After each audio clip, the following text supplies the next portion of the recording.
Hello, everyone, and welcome back to The Rundown. I will be your host today, Craig DeLuz, coming at you from the West Coast, the left coast, behind the Iron Curtain, otherwise known as the Sears. And as we all know, I do not do this program by myself. That's right. My name is Mike Piroworski coming to you live from the East Coast. That's the coast with the most from the co-host with the most here on the rundown. Two-way views, conservative news, and Craig, guess what day it is? Guess what day it is? Guess what day it is? Who's ready? Throw punch Thursday, bitch.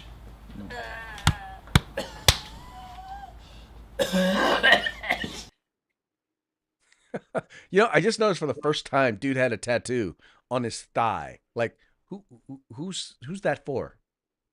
For dudes with Ranger panties, that's who it's for. Yeah. I'm like, dude, who you? I'm just saying, not saying, just saying.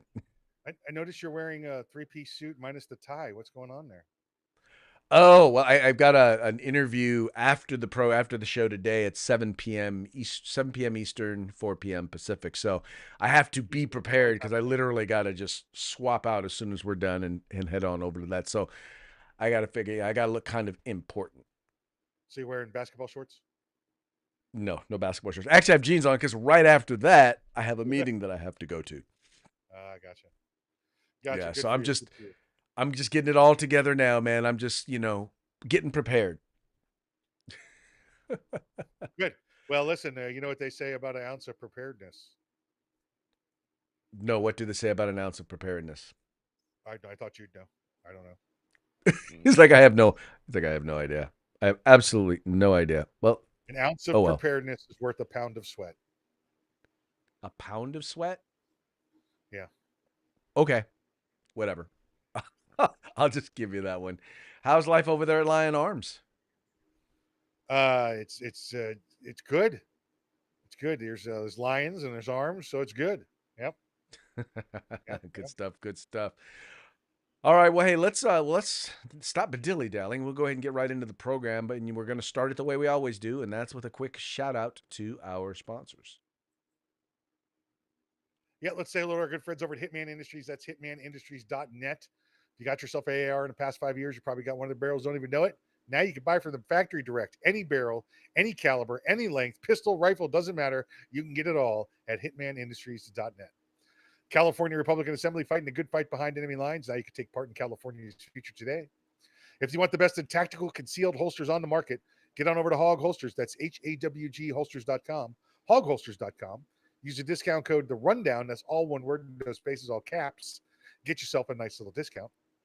And if you want the best in field gear, tactical gear, web gear, law enforcement, military, fire, EMS, security, whatever it may be, get your group together, get your agency together, place an order over at uscombatgear.com, where you can get everything except the gun.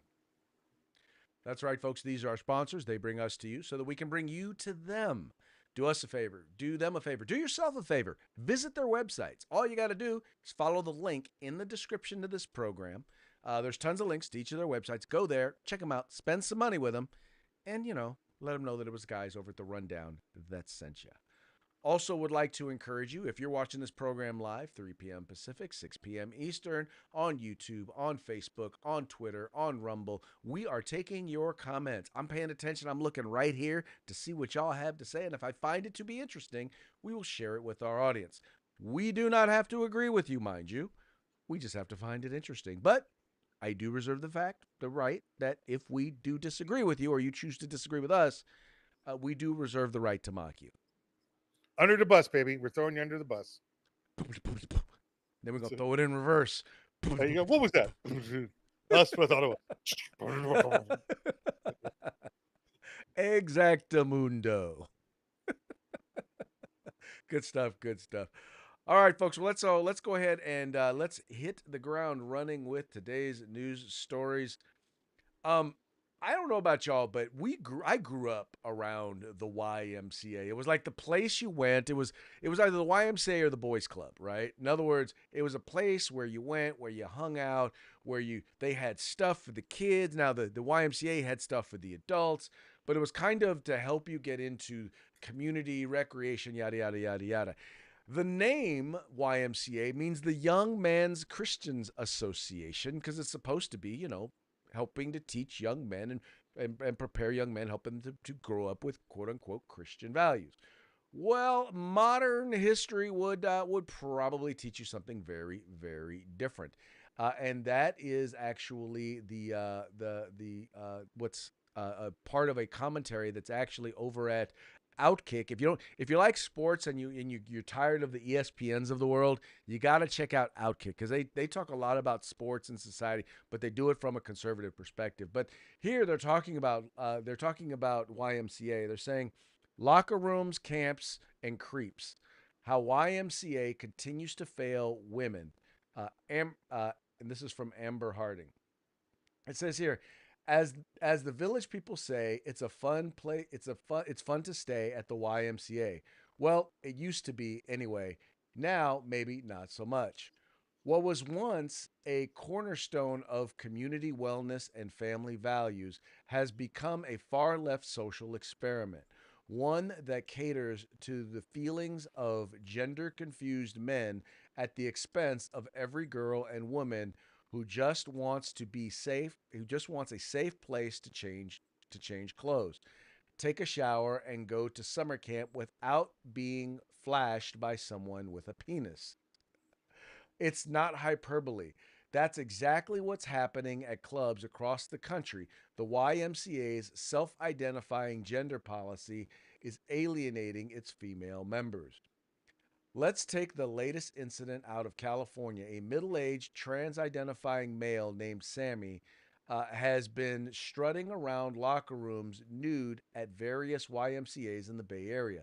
According to reports, Sammy regularly walks around proudly exposing himself to all who are unfortunate enough to bear witness. Quote, he likes to parade around the women's locker room completely naked in front of women and children. Susan Pete, a 58-year-old member of Southstone YMCA, told the Daily Mail. He likes to blow dry his hair while naked and bent over. Having seen that man more, that I've seen more of that man than most of my boyfriends. Well, the good thing is that you've actually got some of these women who are actually out there now, and they are protesting. And the funny part is, people have absolutely no idea, Mike, that this stuff is actually happening.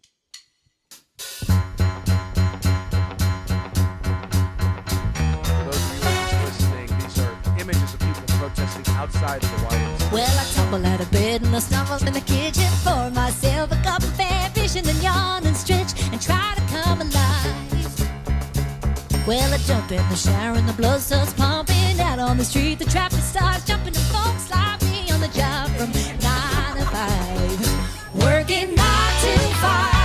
What a way to make a living. Barely getting by. So taking that no giving.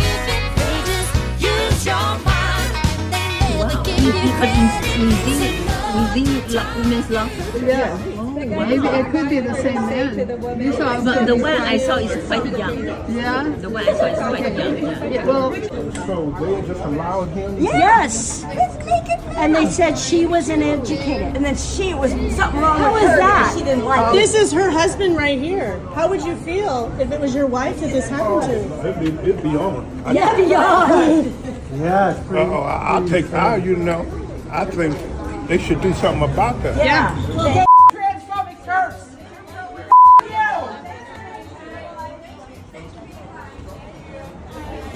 Love and tolerance.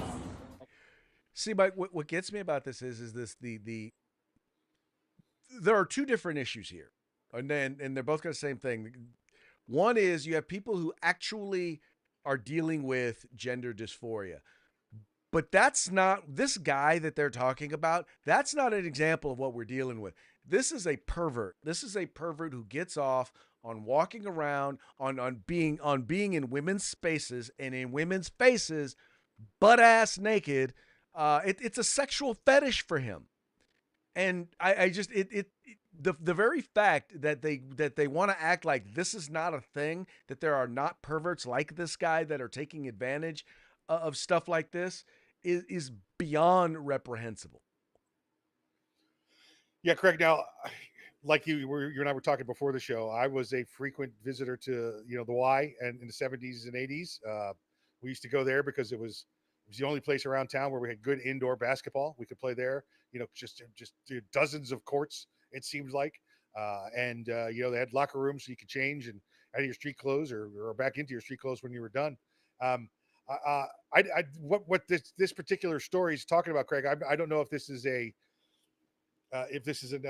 national thing or if this is just a local thing being done. I can tell you for a fact, and this is going back years, that the Y, whether it be the YMCA or the YWCA, they have a history of being the victim of perverts using their facilities. I guess we say it like that. In fact, when this author starts with, it's fun to stay at the YMCA, and she's not talking about they're having camping trips. Okay, this was where dudes used to go back in the day looking for other dudes. Okay, this is what was going on. Same way it used to happen in like mall bathrooms. I remember from back in the law enforcement days. These are people taking advantage of the hospitality and the openness. The openness of the facility there at the Y. Now, this guy, who you're 100% right, Craig. This is not a, I don't care. It's not a gender dysphoria and LGBT. This is a pervert. What we got here is a pervert issue. And ladies, if he's in the locker room with you, you need to pick up, a chair, a broom, a garbage can, whatever, and beat the hell out of this guy and get him out of there. And if there's little kids in there, just call the police and be done with it, because that's a crime. Right. Now, once again, I've been in more than my fair share of guys' locker rooms, and I don't know anybody who just, as a general rule, just walks around naked, right? I've talked with my wife. I've talked with women who've been in women's locker rooms, and even in women's locker rooms, they don't generally just walk around the locker room naked. They'll put a towel on. They'll have they just, that's just not a thing they do. But for some reason, it always tends to be the quote unquote, the trans identifying person who, like I said, in this particular case, we're talking about someone who's a pervert. That's the one who walks around, once again, butt naked. Now, Craig, listen, I've obviously been playing sports my entire life, and even into college as well. Listen, if a woman came in our male locker room, you'd have thought we were all nudists, dude, because we did our best to try and embarrass the hell out of them. Oh, yeah. And get them to, so. Yes. Now that's different. I won't say it's different. Yeah, I get that. You ever see did you ever see the movie Any Given Sunday? I was going to go with The Replacements, where when they brought the interviewers in, Clifford Franklin. For those you can't see, I'm doing my Captain Morgan stance. Yeah. Clifford, he kept inching his towel back. Clifford Franklin, he liked to play the game. Clifford Franklin, Yeah, no, once again though, it's not though like you are objectively just simply trying to. The point is you're trying to make a point that this is a men's locker room. What's a woman doing in here? In this case, it's a different thing. It's like this is a man in a woman's locker room, and he's doing it, and he's walking around, once again, butt naked, exposing himself because for him it is a turn on. Yeah, this is a prevert, is what we used to call them. This is one of them. You beat me to it. I was about to say that right there is a prevert. Is what you call them. That's what you wanted them there. Preverts. You got. But I mean, here's the problem. And I get this. People are like, well, you're just lessening them, and that's not right. I'm like, look, let me tell you something. When you have an entire group of people who are simply identified by who they choose to stick their genitals in or on, I didn't make that. I didn't create that. Don't blame me. Yeah. So hopefully, this is a small, localized issue somewhere. Now it's getting some national attention. Hopefully, I don't know, maybe we get some of them bruisers, them women out to some Ronda Rouseys or somebody like that out there to show up at the women's locker room and take care of this dude. But it's not. You have places like, I don't know if you have a Planet Fitness out there, but here in California, we've been dealing with that. Planet Fitness is a place that literally once again, another instance of a man doing the exact same thing, walking around butt naked, deliberately exposing themselves to women and girls in the locker room. Woman goes up to complain, and they canceled the woman's membership. Yeah, look, cancel the woman's membership. We know plenty of good attorneys that'll take that case. In the meantime, again, you felt threatened. You must defend yourself with whatever object you have handy in there. Right. It's just it's funny. The Bible talks about in the end. It talks about in the end times, evil will be they'll call good evil and evil good. And I'm like, wait a minute. So you're trying to tell me that a man walking around in a woman's bathroom, flashing his wares all over the place at women and young girls, and you're saying that to complain about that, to say that that's not right? What that person is doing is right, and what the person who's bringing attention to it, what they're doing is wrong. Craig, a lot of this I'm sure comes back to, we understand what the president and this current administration's policy is when it comes to things like this. So there are people out there. We already know people out there, Craig, that will not support kids with cancer. They will not support survivors of people that were killed by illegal immigrants. This is just another one reason that these people are like, oh no, we're going to let perverts walk around in the women's locker room and flash their junk to little kids because we don't like the president. Well, yeah. Well, it's once again, it's all we talked about this. It's all a part of the whole neo-Marxist cultural Marxism. It's all about tearing down the system. They want to tear down the family. They want to tear down the government. They want to tear down the education. They want to tear it all down. They want anarchy, so that out of the ashes will rise this brand new whatever the hell it is. And human. It's down to the point where they even want to get rid of human sexuality. And by the way, when I talk about that, let's talk about another example of that. Talking about evil good and good evil. Let's talk about the professor from George Mason University who says that marriage bolsters white supremacy. This professor out of George Mason University. Here, I'll pull the article up right here. It says, professor argues marriage bolster white supremacy. Gee, what is she saying? It says the institution of marriage fundamentalism reinforces white supremacy according to an academic paper released by George Mason University professor Bethany Letiek. Letiek's paper claims Americans have become accustomed to marriage fundamentalism in order to achieve, quote, benefits, rights, and protections. It says here, Letiek's paper begins her piece by noting, as a white cisgender woman, I am currently living with my partner and co-raising our children in a committed heterosexual union outside of the institution of marriage. She continues, noting the origins of both white supremacy and marriage before explaining how each became favored by religious conservatives. Quote, proponents of marriage fundamentalism include conservative Christian and right-wing organizations such as the Heritage Foundation, the American Enterprise Institute, the Family Research Council, which recently gained tax-exempt status as a church, Letiek wrote.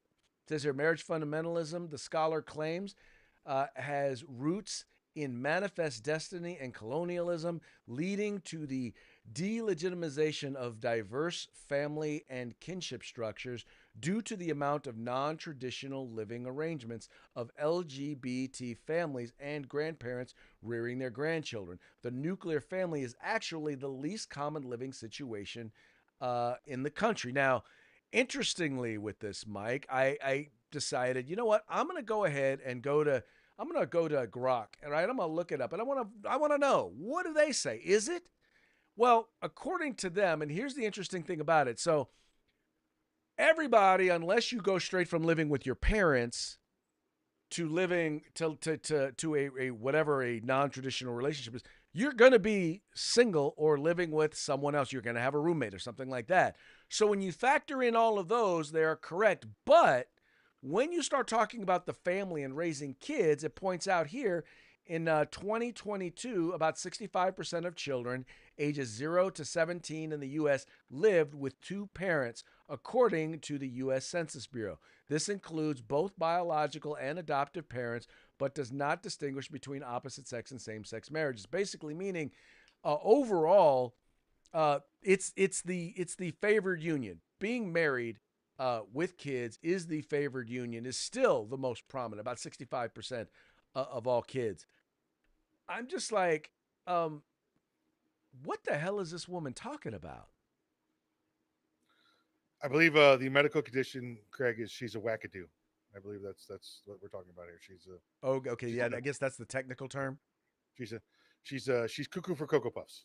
She's it's I mean this is just she's I don't know what to say about her other than what let's move on. You can't nothing she's saying makes any sense. So let's stop giving her any airtime and any credibility. Well, Mike, I have to admit there's one thing that I'm starting to realize, and this is that when you start looking at what they talk about promotes white supremacy or constitutes white supremacy, it's things like, well, I don't know, a mother and a father raising their children in a committed relationship. It's things like believing in the value of hard work, believing in the importance of being organized and being timely and being on time. It comes from individual rights and individual responsibility. All of these things that I'm listening to, all of these values that they are attributing to quote unquote white supremacy. Now, it means one of two things, Mike. Either they have completely and utterly redefined what white supremacy is, which I believe to be the case, or I'm a white supremacist. I think you're right on all accounts, Craig. I mean, they don't know what a Nazi is. How can they know what a white supremacist is? I just the values that they seem to be fighting against are the very values that make that made America what it is, that make families and relationships what they are. These basic traditional Western values. And once again, and most of them are not just Western values, they're values in general that tend to be throughout. It's just this modern day, it's like they don't want you to have any values. They want to tear down anything that is traditional. Well, there's a reason why it's traditional. And that's largely because it works.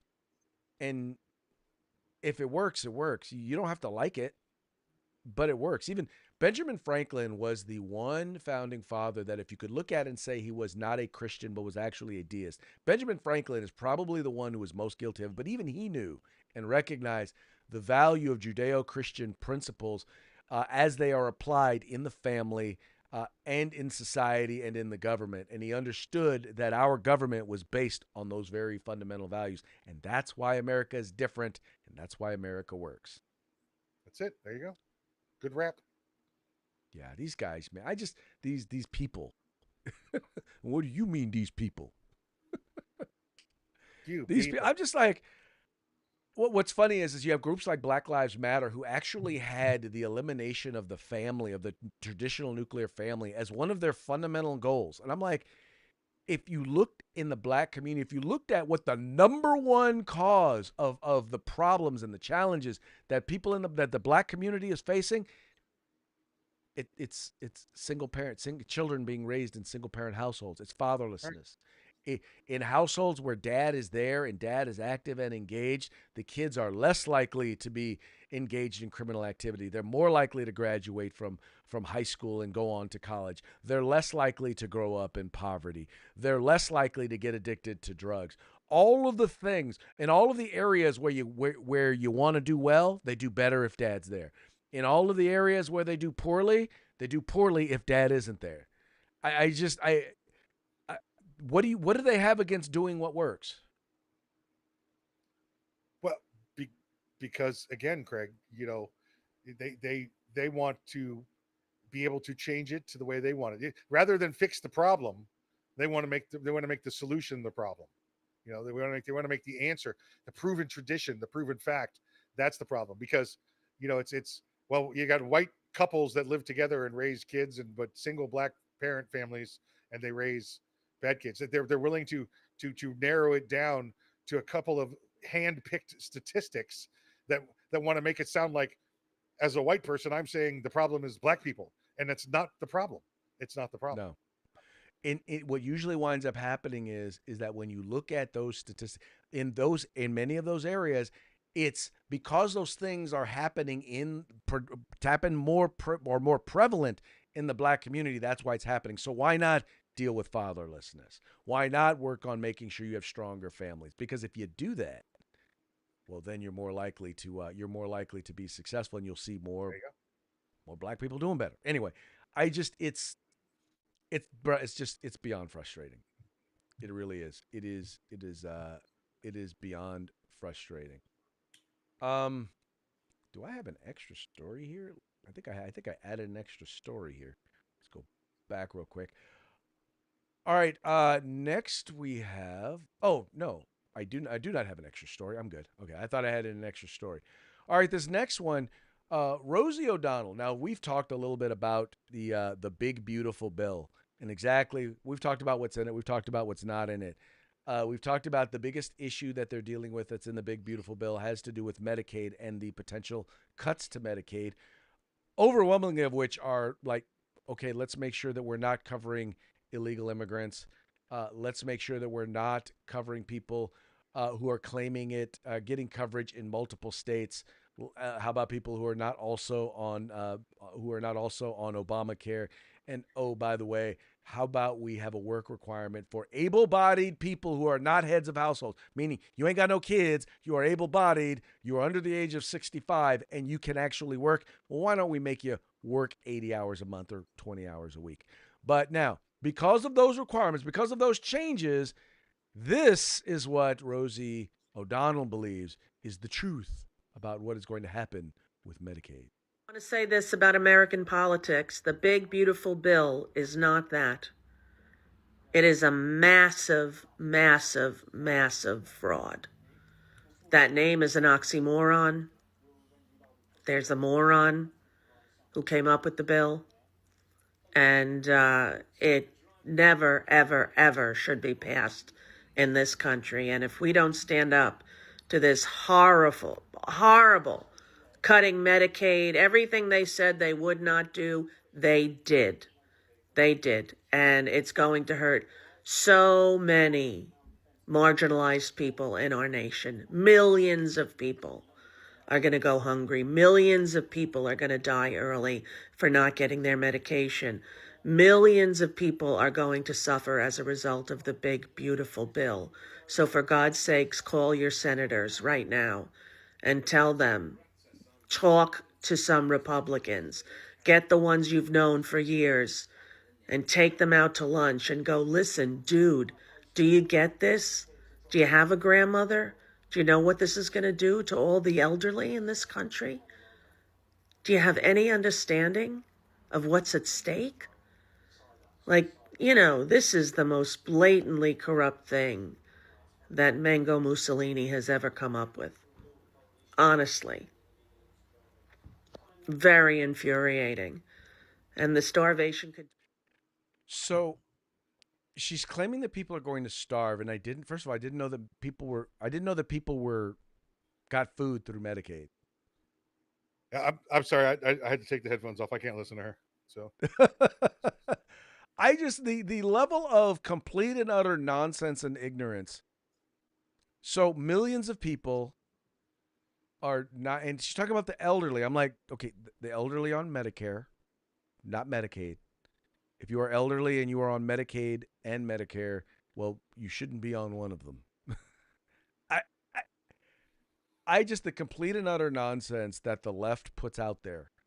And no one on the left is correcting her. And by the way, you have people in Congress who are saying the exact same thing. That's the reason why she feels comfortable saying this, because there are people in Congress, people in the House, people in the Senate who are lying and saying the very same thing. Yeah, and she's a hypocritical sheep dumbass. So can we send her to El Salvador? She's going to be trying to come back to the States soon, I'm pretty sure, because I know Ireland's kicking her out. So we could stop her at the border and send her to El Salvador. Well, when they send her, maybe that's a possibility. I'm hoping it's a possibility. I do not know if it is, or I do not know if it actually is, or it will or will not be. But it would be really, really nice if they did. Yeah. Anyway, moving right along, this last one now, Mike, being from Florida, I'm sure you are familiar with Marion Hammer. No, I live in Florida. I live in Florida. I'm sorry, living in Florida. I am an expatriate, a New York expatriate run out of that state because of their political problems. Okay, all right. Well, this story right here is a former NRA president claims that 5 million. Basically, Brady campaign tried to bribe her with a $5 million bribe in order to get her to stop her 2A advocacy. This is a piece over at Truth About Guns by Mr. Mark Chestnut. It says allegations by a former NRA president that Brady Gun Control Group offered her millions of dollars to stop advocating for the Second Amendment has one pro-rights group crying foul and calling for an investigation. In a recently filed federal lawsuit, former NRA president Marion Hammer said an attorney representing the Brady Gun Control Group allegedly offered her $5 million to, quote, retire and cease advancing the interest of the NRA and defending the Second Amendment, end quote. That allegation has prompted the Citizens Committee for the Right to Keep and Bear Arms to call for an Internal Revenue Service investigation on how the tax exempt organization spends its money. Quote, this is not the kind of offer a tax exempt organization should be making under any circumstances, CCRKBA Chairman Alan Gottlieb said in a news release.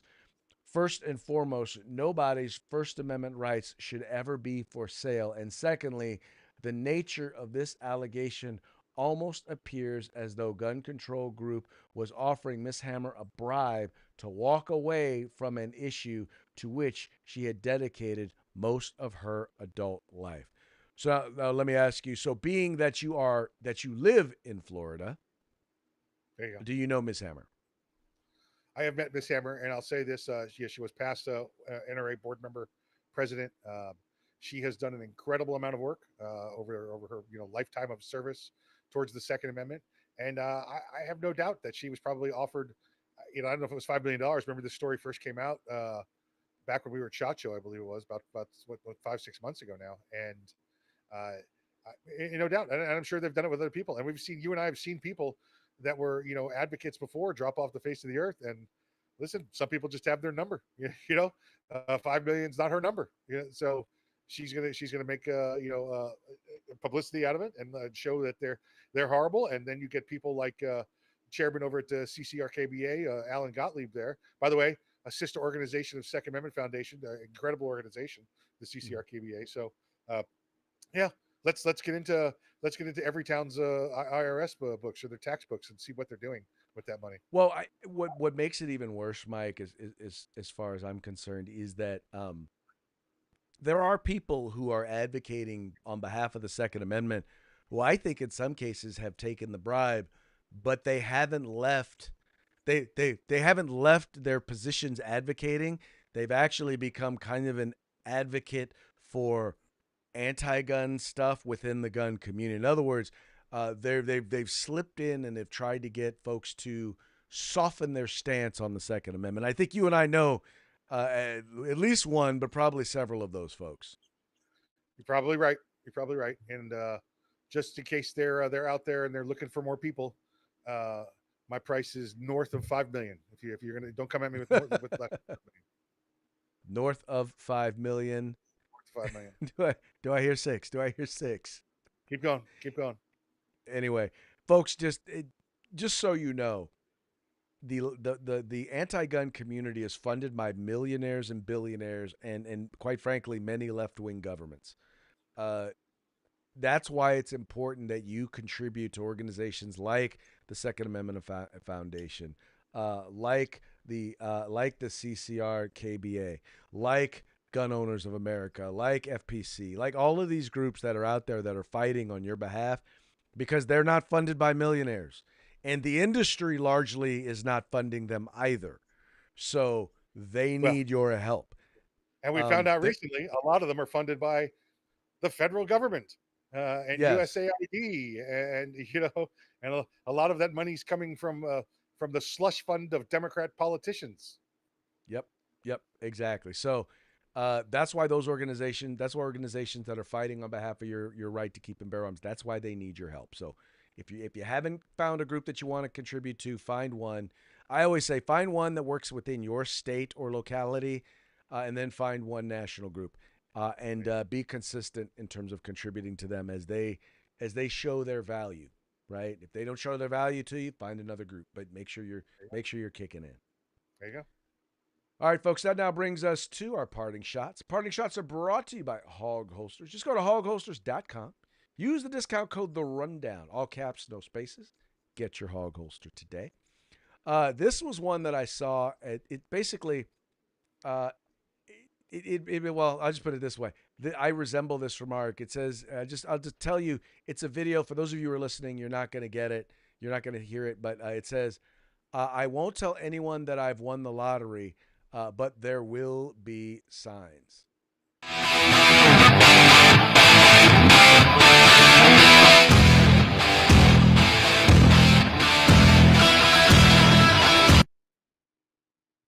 Yeah.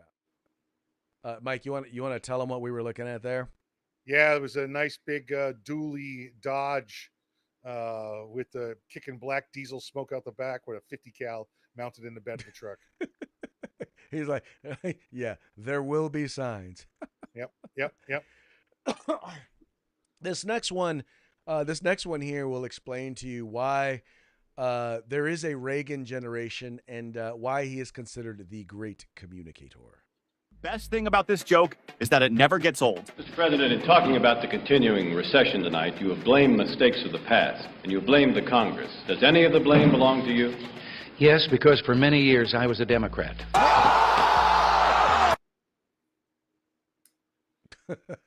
Yes. Very much so.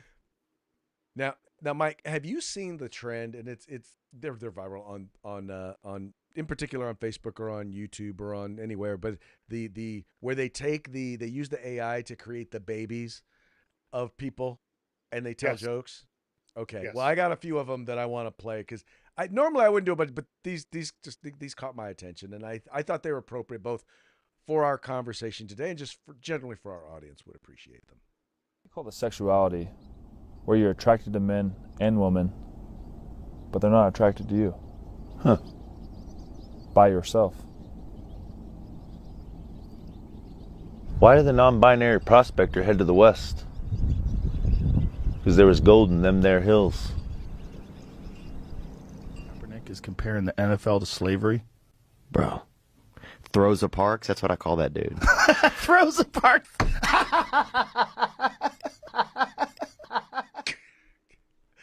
Okay, that was funny no matter what. But then you make them babies and you're like, okay, that is hilarious.